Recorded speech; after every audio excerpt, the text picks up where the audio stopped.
गरीब वर्सेस अमीर का कार।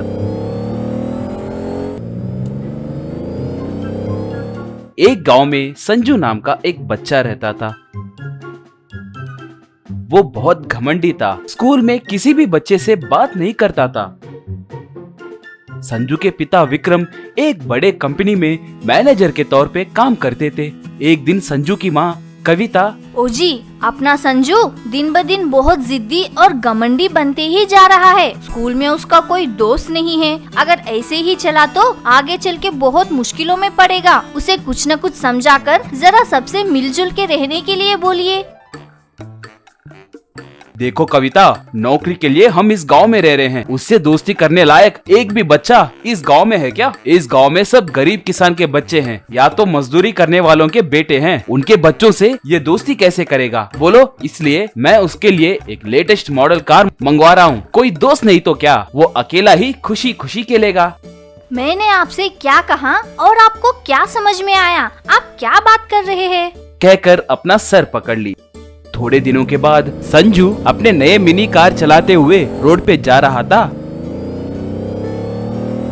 कि तभी संजू को रोड के ऊपर मिट्टी का कार चलाते हुए एक बच्चा दिखाई दिया। अगले दिन संजू अपने मिनी कार में स्कूल को गया।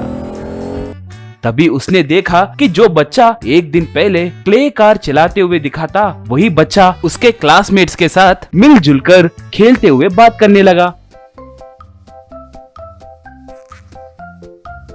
संजू को देखते ही वो बच्चा वहाँ आकर, हेलो, मेरा नाम मुन्ना है। कल मैंने तुम्हें रोड पे देखा था। तुम्हारी मिनी कार बहुत अच्छी है। तुम्हारा नाम क्या है? फ्रेंड्स, कहकर हाथ आगे बढ़ाया। संजू गुस्से से, क्या फ्रेंड्स? मैं कौन हूँ पता है क्या तुम्हें? मुझसे दोस्ती करने की हैसियत नहीं है तुम्हारी। मेरी मिनी कार को देखा ना, लेटेस्ट मॉडल कार है। यूँ पूछते ही मेरे पिताजी सिंगापुर से मंगवाए। ये है मेरी रेंज। तुम आफ्टर ऑल मटके बनाने वाले हो। मिट्टी से कार बनाकर तुम्हें लगता है कि तुम मेरे बराबर हो गए हो, या फिर इसी बहाने मेरे कार में घूमने की ख्वाब देख रहे हो क्या? ये सब मेरे पास नहीं चलेगा। क्लास के बाकी के बच्चे भी तुम्हारे जैसे ही गरीब है। जाओ, जाकर उनसे दोस्ती करो। एक और बार मेरे पास मत आना।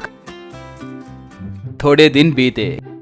एक दिन विक्रम हड़बड़ी में कविता, कविता, संजू, संजू इधर आइए कहकर पुकारने लगा।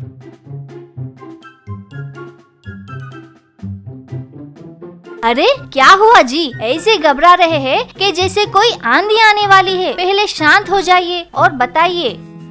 मेरे कंपनी के मालिक 2 दिन पहले ही अमेरिका से आए हैं। कह रहे थे कि वो अब से अपने गांव में ही रहने वाले हैं। उनका बेटा और अपना संजू दोनों एक ही उम्र के हैं। इस रविवार को वो अपने घर भोजन करने आएंगे, यूँ बोल रहे थे। अगर सब अच्छे से चला तो मुझे प्रमोशन मिलने की चांस है री। कविता, एक और बार बोल रहा हूँ, रविवार के दिन सारे व्यंजनाएं बहुत स्वादिष्ट होनी चाहिए। देखो संजू, उनके बेटे से अच्छे से बात करना, उससे दोस्ती करके मिलके रहना, समझ आया ना?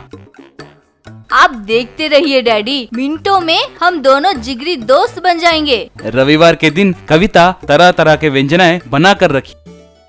विक्रम के मालिक भुवन अपने परिवार के साथ विक्रम के घर को भोजन करने आए। उनके बेटे को देखते ही संजू अपने रूम के अंदर चला गया। सब बैठकर भोजन करने लगे। आपका बेटा कहाँ पर है? कहीं दिखाई नहीं दे रहा है। मैंने मेरे बेटे से ये कहकर लाया कि वहाँ तुम्हें एक अच्छा दोस्त मिलेगा। संजू, संजू अंदर क्या कर रहे हो? यहाँ सब तुम्हारा इंतजार कर रहे हैं। अब संजू कुछ नहीं कर सका और अपने कमरे से बाहर आया। ये मेरा बेटा संजू है। संजू बिना कुछ बात किए ऐसे ही खड़ा था। हाय संजू, ये मेरा बेटा मुन्ना है। संजू तब चुपचाप सर झुकाकर खड़ा रह गया। लगता है आपका बेटा बहुत शर्मीला है। शर्म नहीं डैडी, हम दोनों पहले से ही दोस्त हैं। कहकर मुन्ना उन दोनों के बीच में जो बीता वो सब उन्हें बताया। मुझे माफ करो मुन्ना, तुम्हारे बारे में पता नहीं था, इसीलिए मैंने तुमसे उतना घमंड से बात किया। मुन्ना हंसकर। अगर पता चलता तो इज्जत देकर बात करते थे क्या? संजू चुप हो गया।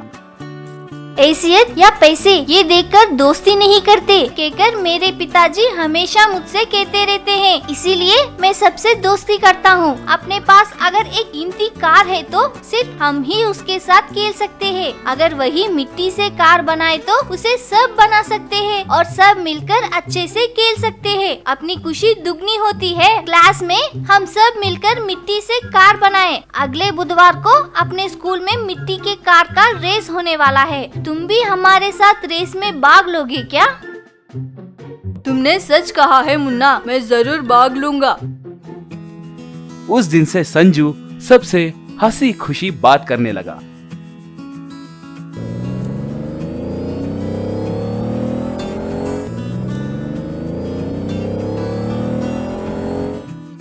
संजू में आए इस बदलाव को देखकर कविता बहुत खुश हुई।